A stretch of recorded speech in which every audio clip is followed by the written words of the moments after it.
Dengan menggunakan kapal laut Antasen milik Basarnas, patroli dimulai dari Pelabuhan Pautere, Makassar.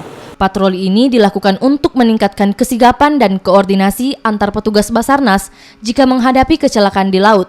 Selain melakukan patroli, Basarnas Sulawesi juga menyiapkan 107 personel yang ditempatkan di sejumlah lokasi seperti di bandara, pelabuhan, dan juga lokasi wisata serta posko pelayanan terpadu TNI Polri dalam rangka Natal dan Tahun Baru. Menurut rencana, personel Basarnas akan disiagakan hingga tanggal 8 Januari 2020 mendatang. Sesuai dengan namanya Undang-Undang Pencarian dan Pertolongan dan Perintah Basarnas, Basarnas Makassar melaksanakan siaga Natal dan Tahun Baru di seluruh Indonesia, di kantor SAR dan Posar.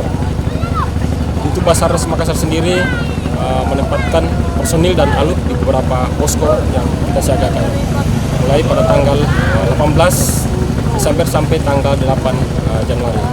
Total jumlah personil yang dikerahkan Basarnas Makassar 107 orang yang ditempatkan di beberapa posko yang ada di Sulawesi Selatan dan Sulawesi Barat.